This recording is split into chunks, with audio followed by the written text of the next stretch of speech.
uma questão em relação a isso, que eu não sei se você chegou a apurar alguma coisa.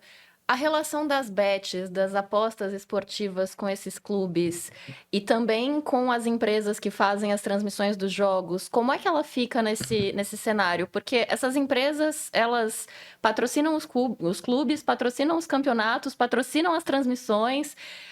A gente teve ali uma tentativa de fazer um filtro, porque estava virando um problema de saúde pública, que eu imagino que ainda seja. Ficou com um filtro de que está tudo bem.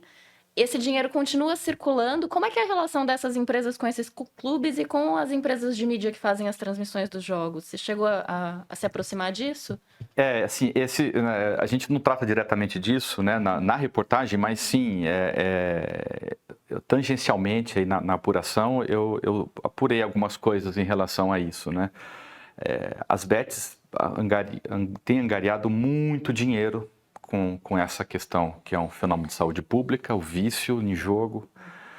E em muitos casos, a polícia mesmo já comprovou que há lavagem de dinheiro nessas bets, porque, enfim, entra dinheiro de tudo quanto é lado. Até o PCC já fez bet, né? Chegou a montar uma bet no Ceará há um tempo atrás. Então, assim, é muito obscuro esse mundo das bets, o dinheiro que eles movimentam e como esse dinheiro caminha, né, da CBF, desculpa, das bets para os clubes, para as emissoras, enfim. Os interesses das bets são completamente dominantes hoje em dia, né? Eu soube de um jornalista, inclusive, que tinha um programa numa rádio, ele começou a falar mal das bets, esse programa era patrocinado por uma bet e ele foi demitido. Enfim, então, voltando, tudo é dinheiro, né? E o dinheiro das bets compra tudo. É incrível, assim. Eu acho a liga inglesa, se não me engano, a Premier League vai, a partir do ano que vem, do próximo campeonato, vai começar a proibir propaganda de bet no campeonato. Eu acho muito interessante. Eu vejo com muito bons olhos, particularmente. Eu sou contra, acho que não deveria haver publicidade de bet. Agora, fica complicado porque tem bet já patrocinando time de futebol, né? Sim. E aí não tem exatamente como você esconder totalmente esses nomes. E tem atleta, né, que é propaganda, o que é mais grave, né? Porque aí tem um conflito ético, né? Agora, essa blindagem da CBF, dos presidentes, isso é histórico. A gente só começou a ver, por exemplo, a questão do Marinho, que foi preso em 2015, depois o Del Nero, com toda aquela confusão, ficou sem poder sair do país, foi banido pela FIFA em 2018. A gente só começou a ver isso na televisão, principalmente nos grandes veículos, quando a coisa já não tinha mais o que fazer. Exato. Não existia uma investigação, aquela reportagem que a gente sabe que aconteceria dentro desses veículos, se fossem, enfim, crimes relacionados a outras áreas, por conta dessa dependência que as emissoras têm. Justamente. Nos anos 2000, a Folha tinha um núcleo de investigação no esporte muito bom, né? Eles fizeram matérias boas nos anos 90, 2000, mas isso acabou. Na crise do jornalismo, nos cortes, a editoria de esportes da Folha acabou e ficou um vácuo aí. Na época que eu estava lá, ainda tinha os setoristas ali, na época que eu estava lá, como colunista de esporte, acreditem, gente, eu fui colunista de esporte, mas eu não falava de bola, não, eu fazia exatamente isso que o Alan faz, escrevi muito sobre corrupção, e tinha uma pressão, eu recebia muita ligação, mensagem, até porque eu não ficava na Folha, não da diretoria da Folha, mas externa. Eu recebi pressão para não escrever sobre vaquejada, para vocês terem uma ideia, que é um esporte, considerado um esporte, né, norte, nordeste, que dá muito dinheiro e que tem muitos políticos envolvidos nesses festivais que acontecem isso. Cheguei a receber ligação de senador, tentando me explicar que defendendo a vaquejada, o que para mim é indefensável. É extremamente cruel com os animais. Pois né? Alan, um dos aspectos interessantes e certamente parte do que dá poder para a CBF e permite essa estrutura que vai terminar com um pequeno braço no Ministério dos Esportes via PCdoB e um grande braço com Gilmar Mendes, em essência, dando cobertura para a CBF, tem a ver com o fato de que o Brasil é um país esquisito, né? Porque embora a gente tenha um campeonato de futebol com uma importância razoável, a gente não chega nem perto dos grandes países da Europa, mas fora da Europa nós já somos dominantes na América do Sul, francamente dominantes. Quando foi a última vez que um time não brasileiro ganhou a Libertadores? Né? Fora da Europa, esse é o campeonato mais importante, o nosso. Além da própria importância da seleção brasileira. Por que diabos não são as federações que organizam o Campeonato Brasileiro e a CBF? Por que pior?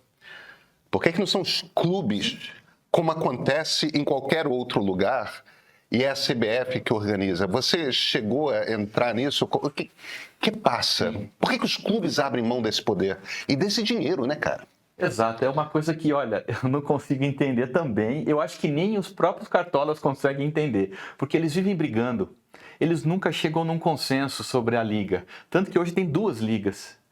Tem uma liga com determinados clubes, aí alguns clubes não gostaram dessa liga e criaram outra. Então são 2. Não dá, não vai dar certo isso, tem que ter uma só. A CBF conta muito com isso. Para a CBF é o melhor dos mundos. Enquanto os clubes brigam entre eles por direito, porque Flamengo e Corinthians pedem mais dinheiro, porque tem maior torcida, os outros não concordam com isso, e, enfim, já tem muitos anos. Para a CBF é ótimo isso, que continuem brigando e a CBF continua fazendo o brasileiro, ganhando dinheiro, e é isso.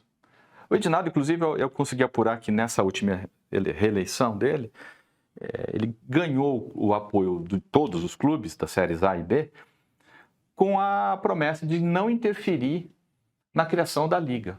Ele não falou, não, eu vou interferir, porque ele sabe que ele não vai dar, isso não caminha para nunca dar certo. Assim, é uma briga terrível, né?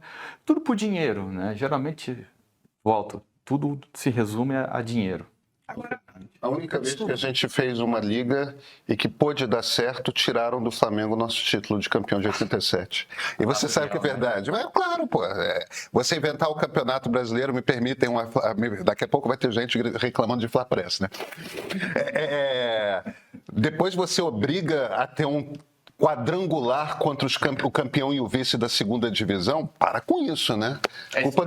Culpa do Eurico Miranda, mas agora, enfim. Alan, você deve estar acompanhando também a repercussão dos desdobramentos. A gente sabe que a própria seleção já não é uma unanimidade no Brasil, né? Tem muitas pesquisas mostrando o interesse pela seleção. Não estou falando pelo futebol. Sim, o futebol continua sendo, né, uma grande paixão do brasileiro. Mas o interesse pela seleção, o apoio pela seleção, tem muitas pesquisas, Datafolha e tal, mostrando que vem caindo nos últimos anos, nas últimas 2 décadas, pelo próprio desempenho da seleção. O que eu percebia é que a CBF acabava ficando um pouco blindada enquanto o Brasil dava bons resultados, o povo ficava feliz, ia para a rua vibrar, torcer. Eu adoro assistir Copa do Mundo, não só pelo Brasil, mas como que você acha que o impacto, por exemplo, desse tipo de notícia, mostrando o que a gente sempre soube que acontecia na CBF, mas nesse momento, qual o impacto que você está sentindo acompanhando o desdobramento dessa reportagem?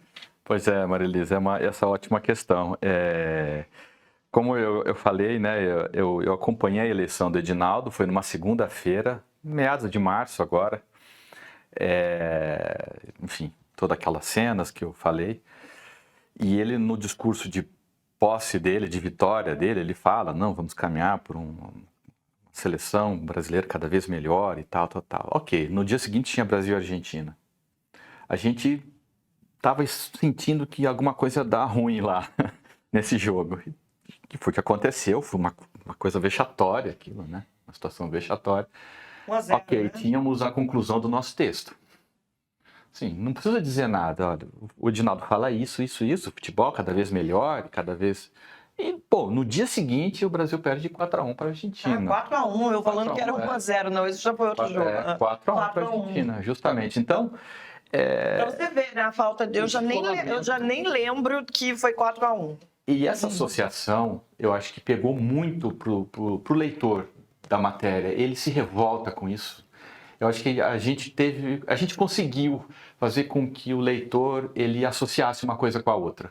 Porque às vezes você fica falando de gestão de CBF, parece uma coisa etérea, né? Uma coisa que não tá... Não, uma coisa é a seleção, outra coisa é a do campo, né? Outra coisa a gente mostra que tá tudo ligado. Né? Tá tudo ligado. Poxa, o Edinaldo, a gestão dele é tão caótica que quebrou o controle remoto da TV do Dorival, que o Dorival usa para assistir os jogos lá dentro da CBF, e demorou dias para consertar um controle remoto porque precisava da autorização do Edinaldo, porque tudo tem que passar por ele, até um controle remoto. Então, assim, é um negócio assustador. É um exemplo pequeno esse, claro. Né? Outra coisa, outra questão que influencia no futebol e teve muito impacto também.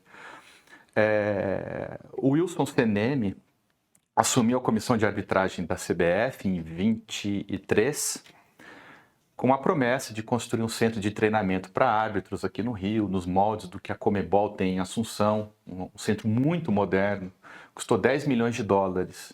A CBF tem dinheiro, a CBF fatura por ano 1 bi. Né? Então, dinheiro não falta. Ok. A marca da seleção, né? A marca da seleção, exato. E a Nike agora renovou o contrato e vai pagar mais a partir do ano que vem. Vai aumentar de... Isso que vocês estão falando, porque o Oscar Fergutz escreveu pra gente aqui também, perguntando qual é a estrutura financeira da CBF, né? De onde vem o dinheiro, quais são as atribuições, como é que a CBF faz o dinheiro? É basicamente com a marca? Patrocínio, sobretudo a Nike. Hoje a Nike paga... E direito de transmissão também. Direito de transmissão, exato. Essas duas coisas. Hoje a Nike paga 40 milhões de dólares anuais para a CBF, vai passar a pagar 100 milhões de dólares a partir do ano que vem. Né? Então, vai ter um aumento ainda maior. A gente fala de 1 bilhão hoje, vai aumentar isso no ano que vem. Mas é basicamente patrocínio e direito de transmissão, mas principalmente patrocínio. Tem algum subsídio do governo? Não, e a CBF não quer que tenha, porque eles não querem dinheiro público para não serem fiscalizados. Para não ter que fazer prestação de contas. Para não prestarem contas ao Ministério Público, Tribunal de Contas. Eles têm horror. O Ricardo Teixeira criou isso, porque até 89 a CBF era subvencionada com o dinheiro da Loteria Federal. E o Ricardo Teixeira, a primeira coisa que ele faz é tirar dinheiro público. Porque, enfim. Agora vem cá, a camisa da seleção, será que não teve queda de venda da camisa da seleção? Não, porque ela virou a nova camisa verde, né? O que era a camisa verde dos integralistas virou o uniforme do bolsonarismo, né? E de certa forma, um símbolo que era um símbolo... que ainda era um símbolo comum a todos nós brasileiros, virou de um grupo político, de, sei lá, 20% da população, né? Será que isso não representa queda? Você não deve ter apurado esse tipo de coisa, né? Mas eu imagino que isso tenha representado algum tipo de impacto na... Sim, caiu. Inclusive, eles querem aumentar agora, porque esse contrato com a Nike também prevê um bônus para a CBF em torno de camisas vendidas. Né? Quanto mais camisas forem vendidas originais da Nike, mais a CBF ganha também. Só que aí você precisa fazer a desvinculação da camisa da seleção brasileira. Porque qualquer um preocupado com político que não seja bolsonarista... eu não dou para os meus filhos camisa da seleção, eu dou a camisa azul. Mas até azul, um jornalista me falou isso ontem, eu falei, poxa, eu usava azul, né, porque para desvincular disso, aí o Tarcísio aparece na última com camisa azul da seleção. Então eu estou falando agora de ressuscitar a branca, de 50, que até 50 era branca. Na última Copa eu comprei aquela preta que eles lançaram. Também. Que era muito bonita, aliás. No dia a dia, eu acho que a gente não vai ver, além de bolsonaristas, né, pessoas usando a amarela, nem azul. Mas na Copa do Mundo teve um movimento das pessoas se apropriarem de novo, tentarem resgatar esses símbolos da seleção. Eu mesma não estava querendo, mas assim, falei, não, eu vou usar a camiseta amarela. Eu sou brasileiro, isso daqui é o símbolo, não é o símbolo do Brasil. E daí, no show da Madonna no ano passado, foi muito simbólico o Pablo Vittar entrar no palco com a camiseta amarela, né, da CBF. A Madonna usou também, né? A Madonna usou também. Então, assim, é muito... Eu acho importante, na verdade, que as pessoas não abandonem. O que acontece é que, no dia a dia, eu não vou sair de camiseta da CBF, até porque eu não vou participar de manifestação golpista. Pois é, esse é o Mas que deve ter tido uma queda, deve. As pessoas, inclusive, olham. Tem muita gente. Eu tava de camiseta amarela, mas não era uma camiseta da CBF, porque eu não quero dar dinheiro para a CBF, que é uma outra coisa. Claro. A gente tem que te liberar já, Alan, mas eu queria te fazer uma última pergunta. Claro. Você é repórter da Piauí. A Piauí, pelo menos essa é a minha opinião pessoal, é o veículo jornalístico mais sofisticado do Brasil. A qualidade da reportagem escrita na Piauí, a cada edição, aquela concentração de qualidade em texto jornalístico você não encontra em nenhum outro veículo. É uma peculiaridade do modelo de negócio, é uma peculiaridade da escolha dos editores, mas você trabalha num baita veículo. Agora, até por conta dessa sofisticação, é um veículo da elite intelectual, né? É um veículo que exige do leitor um prazer na leitura que num país como o Brasil não é habitual. Como é que você sente a repercussão dessa reportagem? Porque, por outro lado, você tocou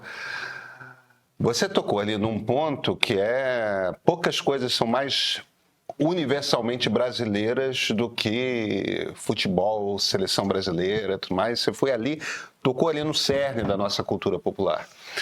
Como é que está sendo a repercussão? Muito além do que nós imaginávamos. Acho que eu concordo inteiramente com essa sua análise, Pedro.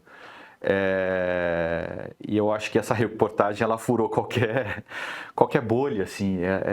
Ela atingiu públicos que não sabiam nem que era Piauí, e não são poucas as pessoas que não sabem o que é a revista Piauí, né? Penso que a redação fica em Teresina, eu já ouvi várias vezes isso.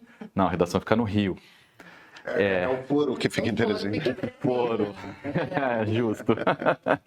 Mas furou totalmente, assim. As pessoas em academia, ambientes de jovens que a Piauí normalmente não chega, ou tem mais dificuldade em entrar por conta dessas questões. De ter um texto muito longo, né? A pessoa tem que gostar de ler, não tem jeito, né? Embora sejam sempre textos tão bem construídos que são sempre um prazer de ler. Eu agradeço. Obrigado. Isso inclui os seus. Obrigado, eu agradeço. Mas é aquilo, né? A juventude é cada vez mais afeita à leitura, né? Enfim, isso é fato. E essa reportagem, ela estourou qualquer previsão, assim. É uma coisa que fugiu do controle e eu acho que expandiu o conhecimento que as pessoas têm da Piauí, da revista, e a gente fica muito grato por isso, né? A gente trabalha para isso, afinal, né? É para levar o assunto ao debate, e nesse caso a gente conseguiu, assim, acho que é um sucesso.